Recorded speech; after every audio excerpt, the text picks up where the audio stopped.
You are looking at the world's first analog computer, the Antikythera Mechanism, discovered by sponge divers in 1901. This corroded lump of bronze was baffling experts for decades. It was only through modern CT scans that we uncovered its true purpose. It tracked the heavens with astonishing precision. But here's where it gets wild. It wasn't just tracking the sun and moon. It predicted eclipses years in advance using complex differential gearing. Most people have no idea that the sheer complexity of this device rivals 18th century clockwork. It wasn't just a calendar. It was a physical calculator for the cosmos. We're talking bronze gears, etched in thousands of lines of text, working in harmony. And that's just the beginning. We're just scratching the surface of what this machine could do. Stick around, because the next secret is how they even figured out the math to build it. Here's something they never taught you. The Antikythera Mechanism was not built by a single genius. It was the culmination of centuries of mathematical development. Think about the precision needed to cut dozens of interlocking bronze gears. The mechanism features a differential gear system, a feature we thought wasn't invented until the 16th century.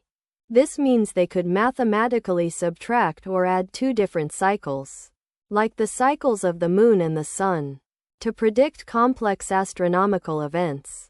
How did they achieve this level of mechanical perfection?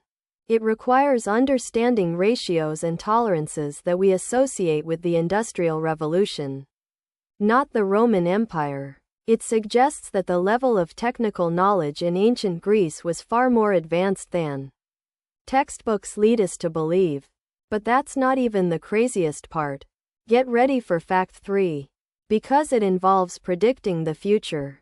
Most people have no idea that this device predicted eclipses with incredible accuracy. But it didn't just predict when they'd happen. It predicted where they would be visible from. It used the Saros cycle, a period of about 18 years and 11 days, to forecast when the sun, Earth, and moon would align for a solar or lunar eclipse. To do this, it had a dedicated eclipse prediction dial. Imagine a mechanical model of the universe that predicts cosmic events with this level of detail. If you were a sailor or a king in ancient Greece, having this device meant you had a genuine predictive tool for major celestial events. It gave its user an almost divine insight into the natural order.